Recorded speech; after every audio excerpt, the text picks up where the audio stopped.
So hello बच्चा लोग, welcome back. और ये एक बहुत इंपॉर्टेंट सेशन होने वाला है। यहाँ हम लोग डिस्कस करने वाले हैं ट्रांजिस्टर्स, उसके वर्किंग को, और most important common emitter amplifier, DC gain क्या है, करंट गेन क्या है, आपका वोल्टेज गेन क्या है, पावर गेन क्या है, सभी चीज़ें हम लोग यहाँ देखेंगे। और एंड में हम लोग कुछ प्रीवियस ईयर क्वेश्चंस भी करेंगे। तो आप इस वीडियो को ध्यान से सुनिएगा, एक एक वर्ड को सुनिएगा, छोटा होने वाला है और इसका प्रॉब्लम सॉल्विंग आपको और कॉन्फिडेंस देगा।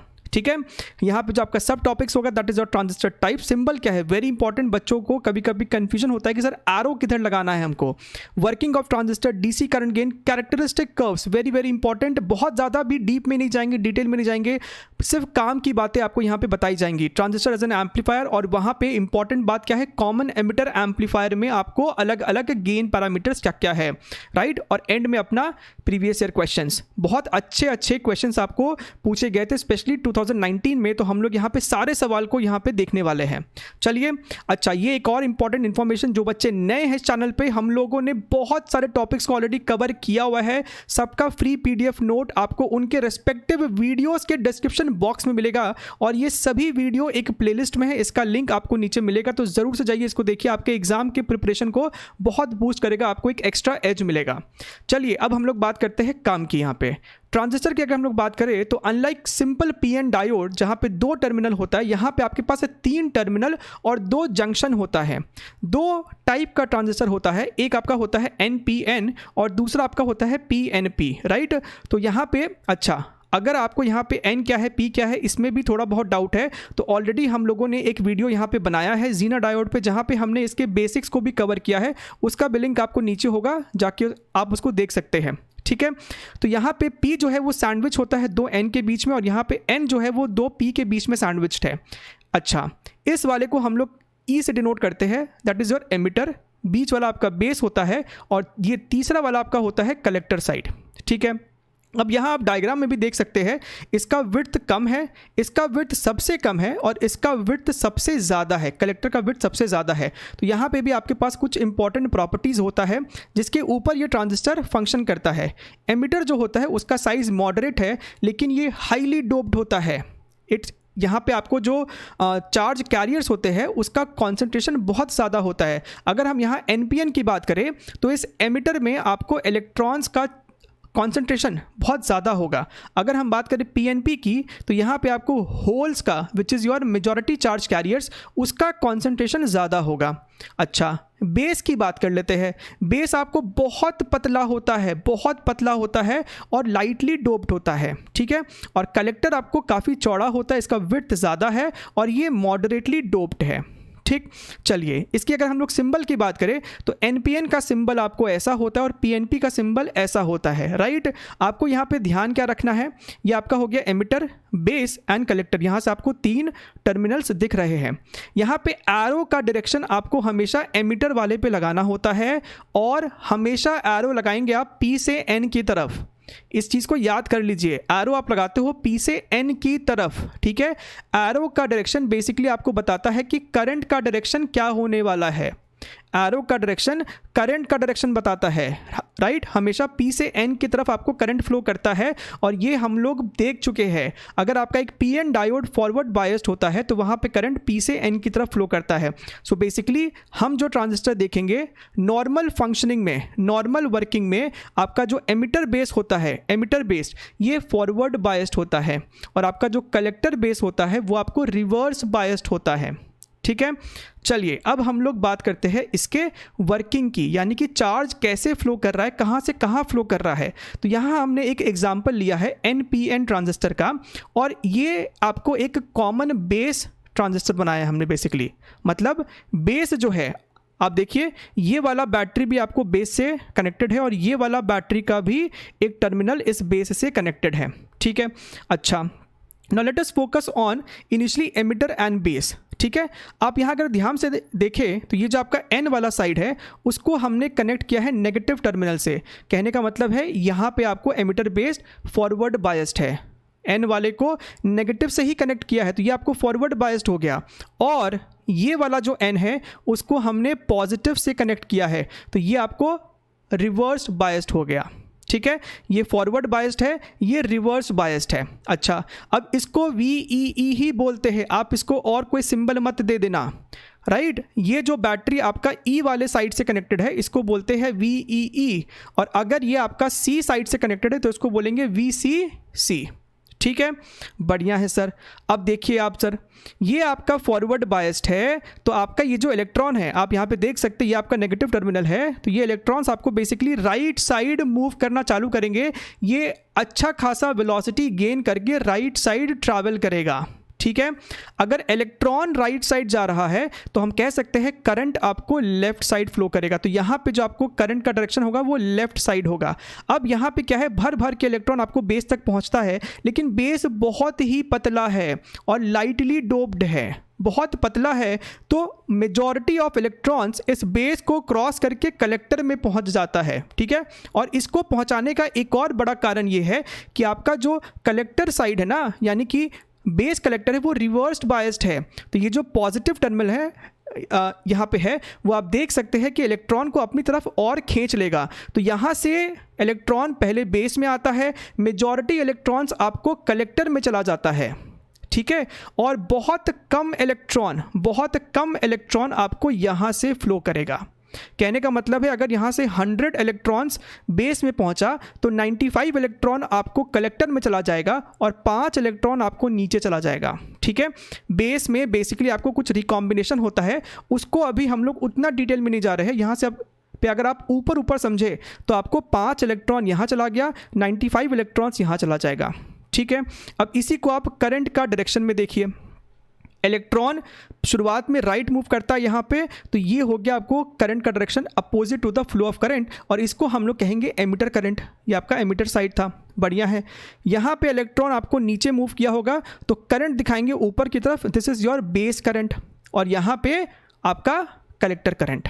ठीक है, आप अभी तक ये बात समझ चुके होंगे कि बेस करंट बहुत छोटा होता है, कलेक्टर करंट आपको बड़ा होता है और ऑलमोस्ट एमिटर करंट के बराबर ही होता है, राइट। और कलेक्टर करंट जो होता है वो ऑलमोस्ट आपको 95 to 98% ऑफ एमिटर करंट होता है। ठीक है, तो यहाँ पे आपने बेसिक फंक्शनिंग समझा है कि किस तरीके से आपको चार्जेस जो है वो मूव कर रहे हैं। एमिटर करंट ज़्यादा है, राइट। यहाँ पे आपको भर भर के चार्जेस है वो बेस में जाते हैं, बेस में से मेजॉरिटी आपको क्रॉस करके कलेक्टर में आ जाता है, और बहुत कम आपको बेस के थ्रू नीचे आपको फ्लो कर रहा है। ठीक है, यहाँ पे अगर आप जंक्शन लॉ लगाए तो आप देख सकते हैं IE = IB + IC, very important relation. ठीक है, अब यहाँ पे आपके पास कुछ DC करंट गेन का फॉर्मूला है, राइट। सबसे पहला अपना होता है base current amplification factor, right. Base current amplification factor का सिंबल होता है आपको beta, which is very important. इसी को हम लोग आगे जाके और यूज़ करेंगे by the name current gain. तो ये जो बीटा होता है इसे हम बीटा DC भी कहते हैं, ये आपको होता है IC/IB। और अगर एमिटर करंट एम्पलीफिकेशन फैक्टर की बात करें इसको हम लोग बोलते हैं अल्फा से, विच इज़ योर IC/IE।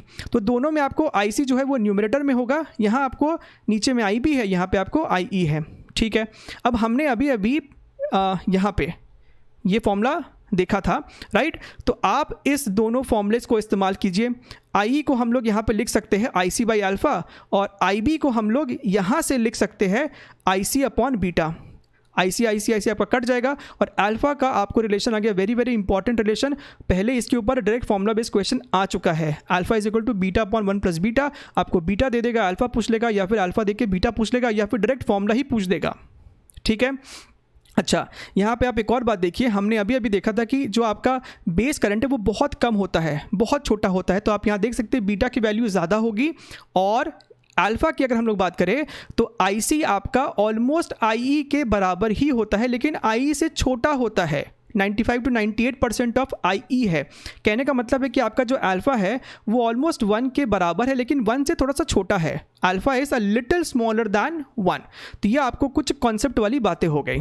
ठीक है, अब हम लोग यहाँ पे बात कर लेते हैं कैरेक्टरिस्टिक कर्व के बारे में, वेरी इंपॉर्टेंट। यहाँ पे आपको बहुत कुछ दिख रहा होगा, इसीलिए ध्यान से एक एक शब्द को सुनिएगा। सबसे पहले तो इस सर्किट को समझ लेते हैं। ठीक है, अब इस एरो को ही देख के आपको समझ जाना चाहिए था कि ये आपको एक NPN ट्रांजिस्टर है, हालांकि यहाँ पे लिखा हुआ है NPN। ठीक है, अच्छा, ये वाला आपका हो जाएगा एमिटर, ये बेस और ये कलेक्टर, ठीक है। तो एमिटर बेस को हम लोग फॉरवर्ड बायस करेंगे, और क्योंकि ये वाला आपका P है तो इसको हमने जोड़ दिया है पॉजिटिव टर्मिनल के साथ, और ये वाला आपका N है तो इसको हम लोग जोड़ देंगे पॉजिटिव के साथ, ताकि आपको कलेक्टर एमिटर साइड आपको यहाँ पे रिवर्स बायस्ड हो जाए, ठीक है। ये आपको एक common emitter amplifier, common emitter transistor है। आप यहाँ पे देख सकते हैं एमिटर साइड आपको इसमें कॉमन है। यहाँ जो हमने डायग्राम देखा था यहाँ पे आपको बेस कॉमन था, यहाँ पे आपको एमिटर कॉमन है, ठीक है। यहाँ से हम लोग इसी डायग्राम के ऊपर डिस्कशन करेंगे कॉमन एमिटर ट्रांजिस्टर के बारे में, ठीक है। अब करंट का जो डायरेक्शन है वो आप समझ सकते हैं, क्योंकि ये जो आपका बेस एमिटर साइड है, राइट, बेस एमिटर जो है आप यहाँ पे देख सकते हैं, इलेक्ट्रॉन जो है इस एमिटर में क्या होता है, इलेक्ट्रॉन होता है भर भर के। तो इलेक्ट्रॉन आपका इस तरीके से मूव करेगा, मेजॉरिटी आपको कलेक्टर के साइड चला जाएगा और बहुत थोड़ा सा आपको जाएगा बेस की तरफ।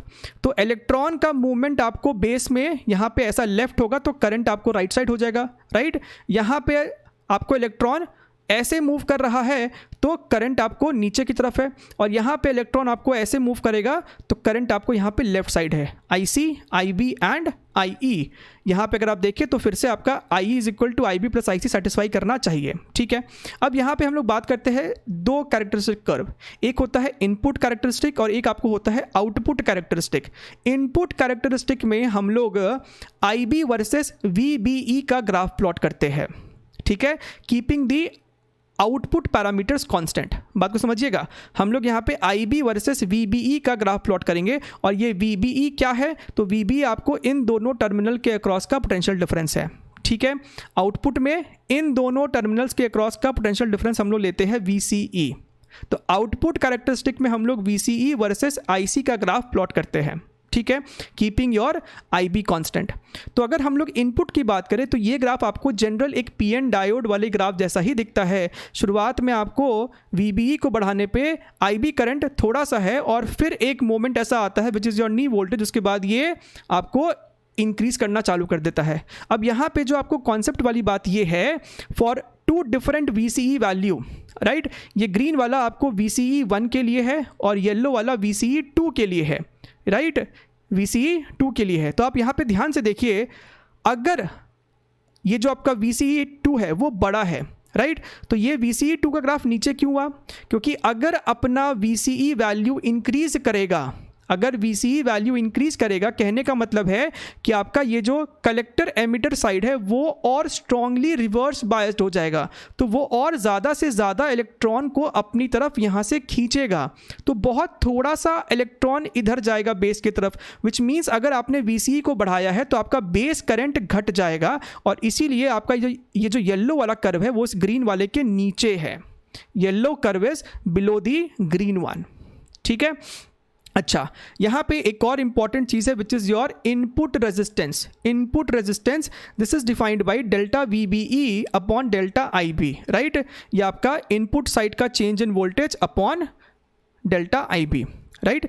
ये सब आपको बेसिकली डायनामिक रेजिस्टेंस है, ठीक है। अच्छा, और अगर हम लोग बात करें यहाँ पे आउटपुट कैरेक्टरिस्टिक की, राइट, अच्छा, इसके ऊपर आपको 2021 जुलाई में क्वेश्चन भी पूछा गया था, आपको ऐसा कोई ग्राफ दे दिया गया था और हमसे डायनेमिक रेजिस्टेंस ही पूछा गया था। तो जहाँ पे आप delta VBE upon delta IB करते तो आपको R इनपुट मिल जाता, ठीक। आउटपुट कैरेक्टरिस्टिक में हम लोग IC वर्सेस VCE का ग्राफ देखते हैं, और यहाँ पे हम लोग डिफरेंट IB के वैल्यूज़ के लिए देख रहे हैं। फॉर एग्जांपल, जब IB का वैल्यू 10 माइक्रो एम्पियर है, जब 20 माइक्रो एम्पियर है, एंड सो ऑन, ठीक है। तो इस तरीके का आपका यहाँ पे ग्राफ होता है, और ग्रेजुअली जो है ये जो स्लोप है वो बहुत कम हो जाता है। शुरुआत में स्लोप अच्छा खासा है, और फिर धीरे धीरे ये स्लोप आपको ऑलमोस्ट ज़ीरो हो जाता है, एग्जैक्टली ज़ीरो नहीं, लेकिन ऑलमोस्ट ये स्लोप ज़ीरो हो जाता है, ठीक है। अब यहाँ पे आपको ये जो डॉटेड लाइन है इसके राइट साइड वाले को हम लोग कहते हैं एक्टिव रीजन, और इसी रीजन में बेसिकली आपका एम्पलीफायर वर्क करता है, एक्टिव रीजन में ही आपका एम्पलीफायर बेसिकली वर्क करता है। ठीक है, एक्टिव रीजन आपका वो रीजन है जहां पे VCE के चेंज के वजह से IC में कोई खास चेंज नहीं है, राइट। और ये जो आपका लेफ्ट साइड वाला रीजन है इसको हम लोग कहते हैं सैचुरेशन रीजन, जहां पे आपका ये जो VCE का वैल्यू है ना वो 0 होता है। इसको ध्यान में रख लीजिए, इसके ऊपर न्यूमेरिकल बहुत बनता है। सैचुरेशन रीजन पे आपको न्यूमेरिकल बनता है। सैचुरेशन रीजन में आपको जो की पॉइंट याद रखना है कि आपका VCE का वैल्यू 0 होता है। ठीक है, आउटपुट कैरेक्टरिस्टिक में भी हमारे पास एक आउटपुट रेजिस्टेंस का फॉर्मूला होगा, सिंपल है, delta VCE upon delta IC।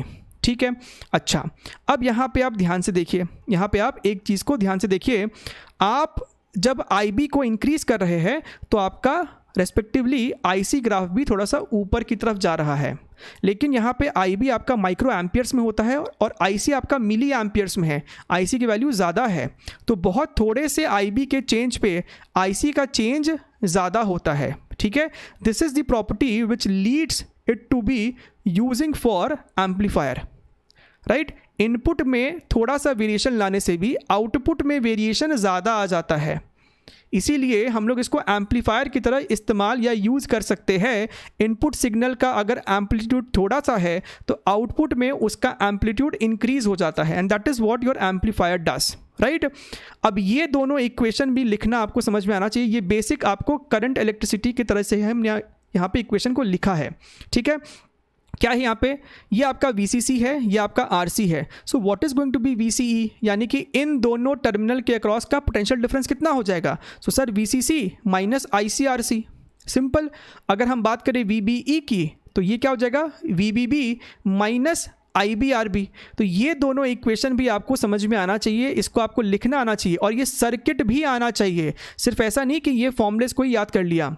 ठीक है, चलिए आगे बढ़ते हैं, हम लोग आगे बढ़ते हैं। ट्रांजिस्टर एज एन एम्पलीफायर, तो हमने अभी ही समझा था कि इसका पर्पस क्या है, छोटे एम्पलीट्यूड ऑफ सिग्नल को बड़े में कन्वर्ट कर देना, उसका इंटेंसिटी को बेसिकली इंप्रूव कर देना। अब 3 प्रकार का आपका एम्पलीफायर होता है, common base amplifier, common emitter and common collector. आपका मेजॉरिटी क्वेश्चंस, राइट, मेजॉरिटी 99% आपका जो सवाल बनता है वो कॉमन एमिटर पे ही बनता है। यहाँ पे हम लोग कॉमन एमिटर के बारे में ही नेक्स्ट स्क्रीन में देखने वाले हैं। और कॉमन एमिटर का आपको एक और पॉइंट याद रखना है कि हमने अगर यहाँ पे जो इनपुट सिग्नल दिया है वो इस तरीके का है, तो आपका आउटपुट जो है वो एम्पलीफाई तो होगा लेकिन 180 डिग्री फेज आउट होगा। ठीक है, आउट ऑफ फेज होता है 180 डिग्री। इसके ऊपर भी सवाल पहले आ चुका है, तो यहाँ पे ये इन्फॉर्मेशन आपको डायग्राम के रूप में दे दिया गया ताकि आपके दिमाग में ये सेट हो जाए। CEA का मतलब है कॉमन एमिटर एम्पलीफायर। ठीक है, तो ये उसका सर्किट डायग्राम है। सो बेसिकली यही डायग्राम ही है, राइट, यही डायग्राम ही है यहाँ पे। और यहाँ पे आप देख सकते हैं ये जो है आपका इनपुट टाइम वेरिंग सिग्नल है, राइट। ये आपका इनपुट टाइम वेरिंग सिग्नल होता है जिसको हमको एम्पलीफाई करना है, तो हमने इसको लगा दिया इनपुट साइड में और यहाँ से हमने आउटपुट ले लिया of the time varying signal, right. और अभी आपको समझा दिया गया था कि किस तरीके से क्यों आपको ये एम्पलीफिकेशन कर पाता है। ठीक है, अब आपका जो फॉर्मूलाज मोस्ट इंपॉर्टेंट है वो सभी यहाँ पे लिखा हुआ है, सभी फॉर्मूलेज आपको यहाँ पे लिखे हुए हैं। सबसे पहला आपका आता है AC करंट गेन और DC करंट गेन, यानी कि बीटा AC और बीटा DC आपको ऑलमोस्ट बराबर ही होता है, लेकिन वहाँ पे आपको DC करंट होता है। यहाँ पे हम लोग चेंज इन करंट्स, सारे यहाँ पे टर्म्स चेंज के टर्म्स में लिए जाते हैं। So beta AC is delta IC upon delta IB। Voltage gain का सिंबल आपको होगा AV and this is your delta IC into output resistance, right. हमने अभी देखा था कुछ देर पहले आउटपुट रेजिस्टेंस क्या है और इनपुट रेजिस्टेंस क्या है। तो delta IC into output resistance upon delta IB into input resistance. ठीक है, अब delta IC upon delta IB क्या होता है, हमने अभी देखा है beta. So beta into R output upon R input. ठीक है, ध्यान रखना है। और पावर गेन क्या होगा, पावर गेन आपका हो जाएगा current gain multiplied by voltage gain, right. So voltage gain multiplied by current gain, right. और इस वोल्टेज गेन को हम ये लिख सकते हैं, तो इससे यहाँ पे रिप्लेस करेंगे तो ये आपका फॉर्मूला बन जाएगा पावर गेन का, right. So beta square R output upon R input, right. So this concludes your transistor topic, जो कि आपको मोस्ट रेलेवेंट है जेई के पॉइंट ऑफ व्यू से। ठीक है, इसके अलावा आपका एक स्विच भी होता है। स्विच में बेसिकली क्या होता है, स्विच में बेसिकली आपको होता है कट ऑफ रीजन, राइट। ये हमने देखा था एक्टिव रीजन है, ये आपका सैचुरेशन रीजन है। और अगर आपका IB का वैल्यू 0 हो जाएगा, so that is your basically called cut off region. अगर आपका IB 0 है तो आपका IC भी 0 हो जाएगा और basically there is no flow of current itself. ठीक है, चलिए अब हम लोग बात करते हैं कुछ प्रीवियस ईयर क्वेश्चन के जो कि आपके अंडरस्टैंडिंग को और बिल्ड करेगा राइट। चलिए ये आपका सबसे पहला क्वेश्चन है। 2020 में आपसे ये सवाल पूछा गया था, the output characteristics of a transistor is shown in the figure when VCE is 10 volt, IC is 4 milli ampere. So ये बेसिकली आपको आउटपुट कैरेक्टरिस्टिक का कर्व है, हमने अभी देखा था IC वर्सेस VCE के अक्रॉस ये बना हुआ है। हमसे बीटा गेन पूछ रहा है, हमसे बेसिकली करंट गेन पूछ रहा है, बीटा AC राइट। अब बीटा AC क्या होता था, हमने अभी देखा था sir, beta AC is delta IC upon delta IB। चलिए इसको सॉल्व करते हैं हम लोग, ध्यान से देखिएगा। आप अगर यहाँ पे ध्यान से देखें तो डेल्टा IB क्या होगा, हमको यहाँ पे दे रखा है when VCE is 10 volt and IC is 4 milli ampere. तो ये है वो येलो डॉट राइट। VCE आपका 10 वोल्ट है और IC अपना 4 मिली एम्पियर है। ठीक है, अब इसके जस्ट ऊपर वाला हमारे पास है 30 माइक्रो एम्पियर और इसके जस्ट नीचे वाला हमारे पास है 20 माइक्रो एम्पियर। तो हम इसी के अक्रॉस डेल्टा IB देख लेते हैं। तो डेल्टा IB कितना हो जाएगा, ये 30 माइक्रो एम्पियर आपको IB है और 20 भी आपको अलग IB है। So delta IB would be 30 minus 20 which is your 10 micro amperes. अब बात उठता है डेल्टा IC का, ध्यान से देखिएगा। जब आपका ये 20 है तो इस 20 वाले को पीछे की तरफ एक्सटेंड कीजिए, तो यहाँ पे आप देख सकते हैं ये आपको होने वाला है 3 मिली एम्पियर। ये जो लाल डॉट है वो है 3 मिली एम्पियर पे, बढ़िया। और जब बात करें हम लोग 30 माइक्रो एम्पियर की, ये लाल डॉट को आप देखिए, ये जो आपको है ये है आपको कहाँ पे, 4.5 पे राइट। 5 एग्जैक्टली मिड पॉइंट है, ये 5 और 4 के भी मिड पॉइंट पे आ रहा है। अगर आप यहाँ पे लाइन ड्रॉ करेंगे तो आपको दिखेगा कि ये 4.5 आने वाला है, which means delta IC is what 4.5 minus 3 which is your 1.5 milli ampere. आप इसका रेशियो लीजिए, आपको आंसर निकल के आ जाएगा। ठीक है, चलिए आगे बढ़ते हैं। ये अपना नेक्स्ट क्वेश्चन है, an NPN transistor operates as a common emitter amplifier with a power gain of 60 decibel. अब देखिए 60 डेसिबल फॉर्मेट में दिया है, the input circuit resistance is 100 ohm, output इतना है, the common emitter current gain is how much. तो ये सवाल आपको है डायरेक्टली फॉर्मूला बेस, लेकिन आपको जो पावर गेन है वो डेसिबल में दे दिया है।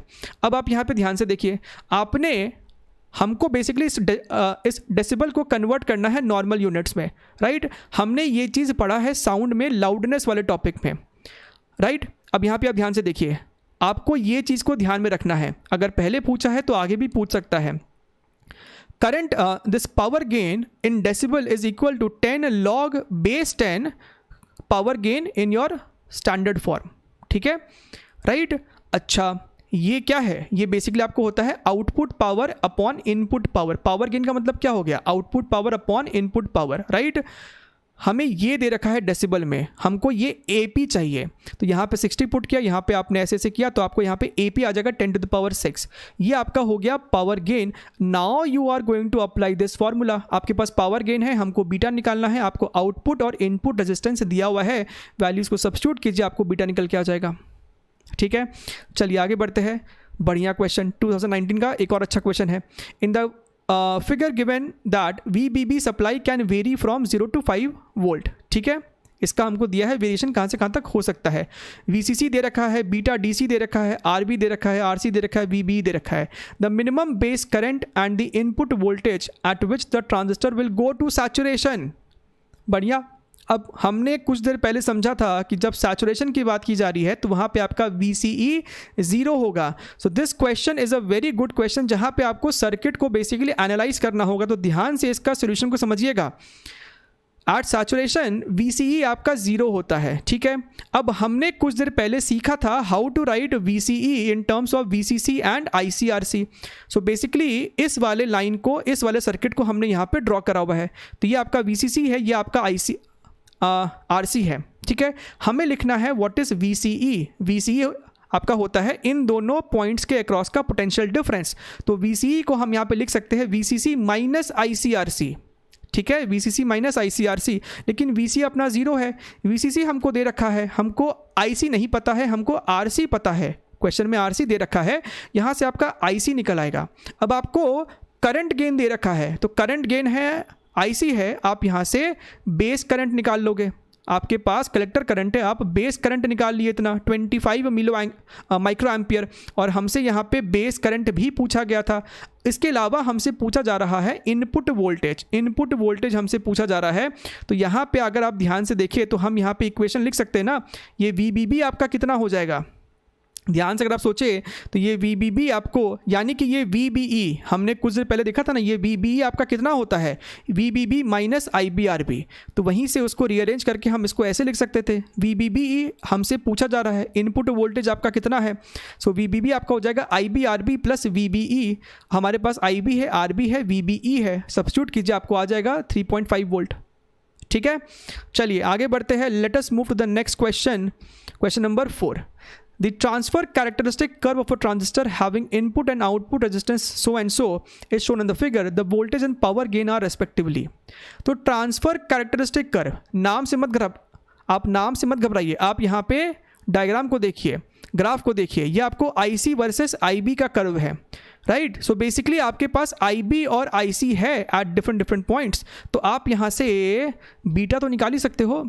हमने ये दोनों पॉइंट्स को सिलेक्ट कर लिया, ठीक है, हमने इन दोनों पॉइंट्स को सिलेक्ट कर लिया। अब आप यहाँ पे लिखिए beta is equal to delta IC upon delta IB, right. Delta IC आप यहाँ पे निकाल सकते हो, 10-5 हो जाएगा। और यहाँ पे यूनिट्स का ध्यान रखना, ये मिली एम्पियर, ये आपको माइक्रो एम्पियर है, तो उसी हिसाब से यहाँ पे चीज़ों को सब्स्टिट्यूट किया गया है। तो आपको यहाँ पे बीटा आ जाएगा। हमसे पूछा है वोल्टेज गेन, तो वोल्टेज गेन क्या होता है, beta into r output upon r input, values को पुट किया, आंसर आ गया। Then is your power gain, power gain क्या होता है, beta into voltage gain, values को पुट किया, आंसर आ गया। ठीक है, तो आप देख सकते हैं मुश्किल नहीं है, लेकिन आपको फॉर्मुलेस के साथ साथ उसका एप्लीकेशन भी समझ में आना चाहिए। A common emitter amplifier circuit built using an NPN transistor is shown in the figure. It's DC current gain is 250, RC दे रखा है, VCC दे रखा है। What is the minimum base current for VCE to reach saturation. ये exactly same question है as your third number. तो आप यहाँ पे भी VCE को 0 मान लेंगे, सैचुरेशन में जा चुका है तो VCE आपका 0 है। फिर से आप यहाँ के लिए इक्वेशन लिखोगे, VCE is equal to VCC minus ICRC। VCE आपका 0 हो गया, VCC हमको दे रखा है, IC हमको पता नहीं, RC हमको दे रखा है, हमने यहाँ पे निकाल लिया IC। और आपको कलेक्टर करंट पता है, आपको करंट गेन पता है, तो आप यहाँ से निकाल लोगे बेस करंट कितना है, यही हमसे पूछा गया था। ठीक है, okay, this is your last question. An NPN transistor is used in a common emitter configuration as an amplifier with a 1 kilo ohm of load resistance. ठीक है, signal voltage of 10 millivolt is applied. Signal voltage of 10 millivolt is applied across the base emitter. This produces a 3 milliampere change in collector current and 15 microampere change in the base current of the amplifier. The input resistance and voltage gain is how much? हमने input resistance का भी formula पहले देख रखा है शुरुआत में theory में। आपका जो इनपुट रेजिस्टेंस होता है वो आपको होता है कितना, delta VBE upon delta IB, right. End voltage gain हमसे पूछ रहा है। ठीक है, तो सबसे पहले सवाल को पढ़े और गिवन चीज़ों को लिखे। हमको क्या दे रखा है, तो हमको आउटपुट रेजिस्टेंस दे रखा है 1000 ओम। हमने signal voltage of 10 milli volt is applied, तो डेल्टा VBE यानी कि चेंज इन आपका जो इनपुट साइड का वोल्टेज आया है वो आपको है delta VBE। This is your 10 × 10⁻³ volt. ठीक है, आपको डेल्टा IC पता है, आपको डेल्टा IB पता है, राइट। तो सबसे पहले आप यहाँ पे सॉल्व कर लीजिए, what is your input resistance, delta VBE upon delta IB, put किया, आंसर आ गया। फिर हमसे पूछता है भैया what is the voltage gain, तो भाई साहब वोल्टेज गेन आपको होता है दिस करंट गेन यानी कि beta multiplied by r output upon r input, और बीटा का फॉर्मूला होता है delta IC upon delta IB, right. आपके पास सब कुछ है, वैल्यूज को पुट कीजिए, आपको आंसर निकल के आ जाएगा। ठीक है, सो that is all and I hope आपको ये पूरा सेशन समझ में आया है, आपको अब कॉन्फिडेंस आया होगा। We have taken all the questions of 2019 and 2020 में सिर्फ एक ही क्वेश्चन आया था, तो हमने उसको भी यहाँ पे लिया है। ठीक है, और 2021 जुलाई अटेम्प्ट का हम लोग ऑब्वियसली डिस्कस करेंगे एक सेपरेट वीडियो में। ठीक है, तो चलिए सेशन को लाइक कीजिएगा, सब्सक्राइब कीजिएगा चैनल को अगर आप यहाँ पे नए हैं, and hit that bell icon. तब तक के लिए टेक केयर, बाय बाय।